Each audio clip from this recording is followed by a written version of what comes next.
কেন্দ্রীয় মজলিসে শুরার অন্যতম সদস্য, বিশিষ্ট শিক্ষা অনুরাগী, বিশিষ্ট সমাজসেবক, সাতক্ষীরার ইসলামী আন্দোলনের প্রাণপ্রিয় রাহবার, জননেতা উপাধ্যক্ষ শহীদুল ইসলাম মুকুল বক্তব্য পেশ করছেন মুহতারাম জেলা আমির উপাধ্যক্ষ শহীদুল ইসলাম মুকুল।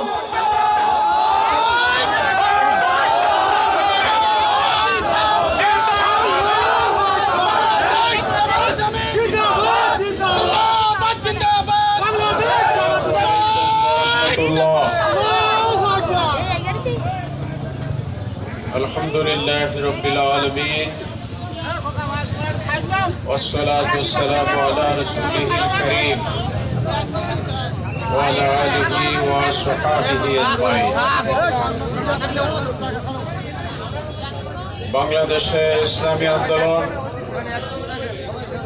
এ সময়ের শহীদ কাফেলা বাংলাদেশ জামাত ইসলামী দেবহাটা উপজেলার সখীপুর ইউনিয়ন কর্তৃক আয়োজিত আজকের এ বিশাল নির্বাচনী পথসভার সংগ্রামী সভাপতি, আজকের সমাবেশের প্রধান অতিথি, যাকে নিয়ে আজকের এই আয়োজন, বাংলাদেশ জামাত ইসলামীর কেন্দ্রীয় কর্মপরিষদ সদস্য, কেন্দ্রীয় সাংগঠনিক সেক্রেটারি, খুলনা অঞ্চলের পরিচালক, সাতক্ষীরার সুদীর্ঘকালের সাবেক জেলা আমির, বাংলাদেশের প্রখ্যাত আলেমে দ্বীন, আগরদাড়ি কামিল মাদ্রাসার 40 বছরের হাদিস শাস্ত্রের অধ্যাপক, এ সময় আগরদাড়ি মাদ্রাসার গভর্নিং বডির সম্মানিত চেয়ারম্যান, আগামী জাতীয় সংসদ সদস্য নির্বাচনে দেবহাটা সাতক্ষীরা সদর শহর থেকে বাংলাদেশ জামাত ইসলামীর সংসদ সদস্য পদপ্রার্থী জনাব মুহাদ্দিস আব্দুল খালেক সাহেব, মঞ্চে ভবিষ্ঠ জামাত ইসলামীর সাতক্ষীরা জেলা এবং দেবহাটা উপজেলার নেতৃবৃন্দ, স্থানীয় নেতৃবৃন্দ, হযরত উলামায়ে কেরাম, সুধী মণ্ডলী, সংগ্রামী জনতা, আমি আবারও আপনাদেরকে আন্তরিক শুভেচ্ছা অভিনন্দন জ্ঞাপন করছি। সে সাথে আমাদের অধিকাংশ সমাবেশে বাংলাদেশের অমুসলিম দাদা কাকারাও আজকে সামিল হয়ে থাকেন, তাদেরকেও আন্তরিকভাবে অভিনন্দন জ্ঞাপন করছি। সম্মানিত জনতা, আমার প্রিয় বাংলাদেশ, মাতৃভূমি বাংলাদেশ এককালে পৃথিবীর সর্বাপেক্ষা সুজলা সফলা সমৃদ্ধ জনপদ। এই দেশে পৃথিবীর 7 সমুদ্র 13 নদী পাড়ি জমিয়ে এদেশে ব্যবসা বাণিজ্য করতে আসতো। তারাই এদেশের প্রতি প্রলুব্ধ হয়ে এই দেশ দখল করে তারা দেশ পরিচালনা করেছে। যে বাংলাদেশ ছিল পৃথিবীর এককালের শ্রেষ্ঠতম সমৃদ্ধ জনপদ, আজকে 54 বছর স্বাধীনতা লাভের পর এই বাংলাদেশ তলাবিহীন ঝুড়ি, এই বাংলাদেশ দরিদ্র হতভাগাদের বাংলাদেশ, এই বাংলাদেশ দুর্নীতিবাজদের বাংলাদেশ। সংগ্রামী সাথী ও বন্ধুগণ, আমরা আজকে দায়িত্বহীন কণ্ঠে বলতে চাই, আমার দেশ যদি মালয়েশিয়ার মাহাতির মোহাম্মদের মতো নেতৃত্ব সৃষ্টি করা যেত, তাহলে এই বাংলাদেশ তলাবিহীন ঝুড়ি হয়ে পড়ে থাকতো না। আমার বাংলাদেশ আজকে পৃথিবীর দরিদ্রতম দেশের তালিকায় 2য় বা 3য় নম্বর তালিকাভুক্ত দেশ। এর জন্য দায়ী তারাই যারা ঘুরে ফিরে 54টি বছর এ দেশ শাসন করেছে। বন্ধুগণ, নির্বাচনের আগে তারা অনেক মুখরোচক কথা দিয়ে জাতিকে প্রতিশ্রুতি দিয়ে পরবর্তী সময়ে ধোঁকাবাজদের রাজনৈতিক দলে পরিণত হয়েছে। বন্ধুগণ, দেশের ভাগ্যের উন্নয়ন হয়নি, কিন্তু অতীতে যারা ক্ষমতা দখল করেছেন সেই সমস্ত নেতা নেত্রীর ভাগ্যের পরিবর্তন হয়েছে। তারা রাষ্ট্রীয় ক্ষমতায় এসে মানুষের ভাগ্যের পরিবর্তনের পরিবর্তে নিজের আখের গুছানোর জন্য দলীয় গুন্ডাদেরকে দিয়ে এদেশের গরিব নিরীহ মানুষের অধিকার কেড়ে নিয়েছে। আঙুল ফুলে কলা গাছ হয়েছে।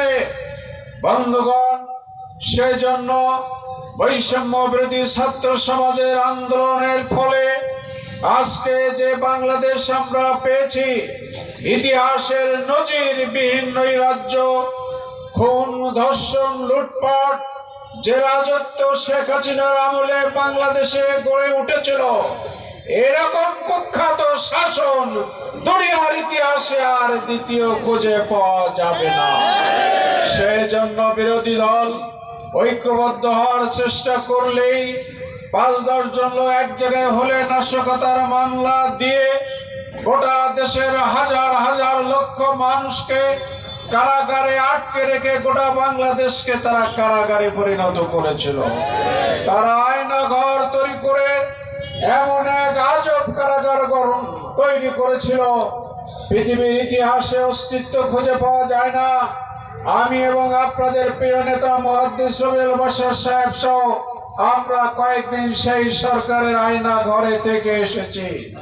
এক আজব দেশ, সেখানে ৮-১০টি বছর বাংলার শ্রেষ্ঠ মানুষগুলোকে নিয়ে, আলেম ওলামাদেরকে নিয়ে মাটির তলায় গর্তের মধ্যে ৮-১০টি বছর করে আটকে রাখা হয়েছিল। সীমা ছাড়িয়ে গিয়েছিল। হেফাজতে ইসলামের হাফেজে কোরআনদের সমাবেশে নির্বিচারে গুলি চালিয়ে কত হাজার মানুষকে তারা হত্যা করেছে, যার হিসাব আজও জাতি পায়নি। প্রিয় সাথীগণ, এই দেবহাটার মাটি ইসলামের ঘাঁটি, সাতক্ষীরা ইসলামী আন্দোলনের সাতক্ষীরা। তাই সাতক্ষীরাতে ইসলামপন্থী মানুষ যাতে মাথা উঁচু করতে না পারে, সেজন্য ৪৮ জন জামাত শিবিরের নেতা এবং কর্মীকে তারা খুন করেছে। বন্ধুগণ, আমরা যদি প্রতিশোধ গ্রহণ করার সিদ্ধান্ত গ্রহণ করি, তাহলে জামাত ইসলামীকে সেই শক্তি আল্লাহ দিয়েছেন। এই ৪৮ জন মানুষের খুনি যারা মাটির তলায় থাকলেও খুঁজে বের করে আম গাছে জাম গাছে উল্টো করে টানিয়ে গরম পানি দিয়ে তাদের চামড়া আমরা ঝলসে দিতে পারি। বাংলাদেশ জামাত ইসলামী এই ধরনের হিংস্র প্রতিশোধ পরায়ণ দেশ নয়। কুকুরের কাজ কুকুর করেছে, মানুষকে কুকুরকে কামড় দিতে পারে? সেই জন্য আইনের আওতায় এনে শেখ হাসিনার একটি মাত্র মামলায় তার মৃত্যুদণ্ডের আদেশ হয়েছে। বাংলাদেশের লক্ষ লক্ষ মানুষ এবং সম্পদ লুট করার কারণে শত সহস্র খুনের মার্ডারের শাস্তি, ফাঁসির শাস্তি শেখ হাসিনাকে নিতে হবে।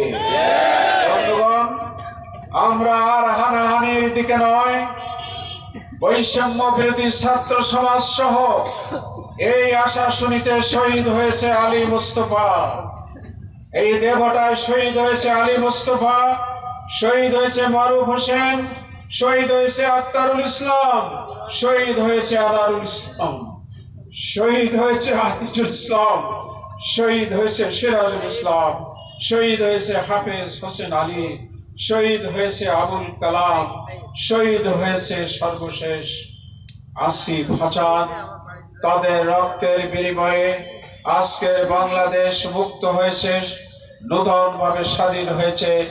এই বাংলাদেশ নতুন ভাবে গড়তে হবে। সেই জন্য বাংলাদেশের চিন্তাশীল গবেষণশীল জনের অভিমত, এই বাংলাদেশে অতীতের পরিত্যক্ত পরীক্ষিত ওই রাজনৈতিক চাঁদাবাজদের হাতে দ্বিতীয়বার এই বাংলাদেশ তুলে দেওয়া যাবে না। এই ফ্যাসিস্টরা নতুন মোড়কে জাতির উপরে যাতে চেপে বসতে না পারে, সে ব্যবস্থা জাতিকে করতে হবে। বন্ধুগণ, সেই জন্য প্রয়োজন নতুন একটি রাজনৈতিক শক্তি।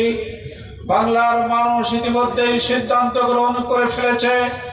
বাংলাদেশের কৃষক, শ্রমিক, সরকারি কর্মকর্তা, কর্মজীবী, দিন মজুর, উকিল, শিল্প সাহিত্যিক সকলের কাছে একটি প্রশ্ন, একটি প্রত্যাশা, বাংলাদেশে হতে হবে তৃতীয় এক রাজনৈতিক শক্তির উত্থান।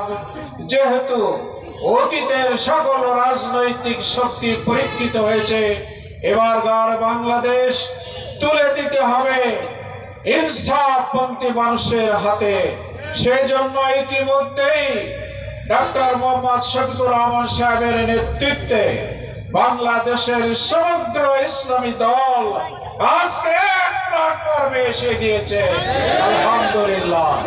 জাতীয় সংসদ নির্বাচনে জামাত 300 আসনে নমিনি দিলেও সামগ্রিক অবস্থা বিবেচনা করে আমাদের সাথে 8 দলের শরীক যারা আছেন, আমরা আশা করি বিবেকবান রাজনৈতিক দল এখনো যারা ইতস্তত অবস্থায় আছেন, তারা এই স্রোতে বাংলাদেশের ইসলামী শক্তির সাথে ঐক্যবদ্ধ হয়ে যাবে। তাদেরকে উল্লেখযোগ্য সংখ্যক সিট দিয়ে বাংলাদেশে ইসলামী শক্তি একটি বাক্সে নির্বাচন করে এবারের নির্বাচনের মাধ্যমে ইসলামের বিজয় নিশ্চিত করে বাংলাদেশটাকে আমরা ইসলামী বাংলাদেশে পরিণত করে ফেলবো ইনশাআল্লাহ। বন্ধুগণ, দক্ষিণ পূর্ব এশিয়ার সকল দেশগুলো আমাদেরকে আশ্বস্ত করেছে বাংলাদেশের শতাধিক অ্যাম্বাসির মধ্য হতে প্রায় সকল অ্যাম্বাসেডররা বাংলাদেশ জামাত ইসলামী ছাড়া বাংলাদেশের মানুষের আশ্রয়ের কোন স্থল নাই বলে তারাও পত্র পত্রিকায় বিবৃতি দিয়ে চলেছেন। বাংলাদেশে যদি শুধুমাত্র দুর্নীতি, চাঁদাবাজ, সন্ত্রাস মুক্ত করা যায়, এই বাংলাদেশ দক্ষিণ পূর্ব এশিয়ার শ্রেষ্ঠ জনপদে পরিণত হবে ইনশাআল্লাহ। সেই জন্য প্রতিবেশী দেশ, একমাত্র প্রতিবেশী দেশ সারা সকলেই এই বাংলাদেশে নতুন শক্তির উত্থান দেখতে চায়।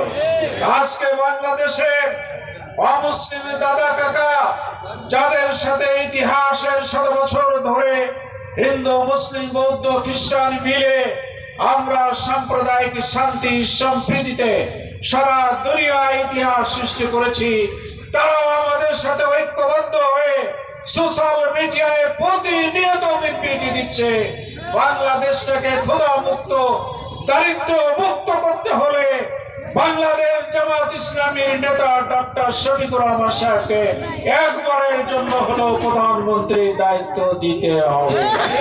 সেজন্য অমুসলিম দাদা কাকারাও আজকে দাঁড়িপাল্লার সাথে সামিল। বন্ধুগণ, গত 31 অক্টোবর আমাদের ডুমুরিয়ায় 10,000 দাদা কাকা কাকিরা দাঁড়িপাল্লাকে নিয়ে পৃথক মিছিল করে এ দেশে আল্লাহর আইনে সৎ লোকের শাসন প্রতিষ্ঠার আন্দোলনে ঝাঁপিয়ে পড়েছে। বাংলাদেশের অনেকগুলো আসনে তাদের হক অধিকার বিবেচনা করে ইতিমধ্যেই খুলনা 1 বটিয়াঘাটা দাকপে আমাদের কৃষ্ণ নন্দী দাদাকে জামাত ইসলামীর নমিনি করা হয়েছে।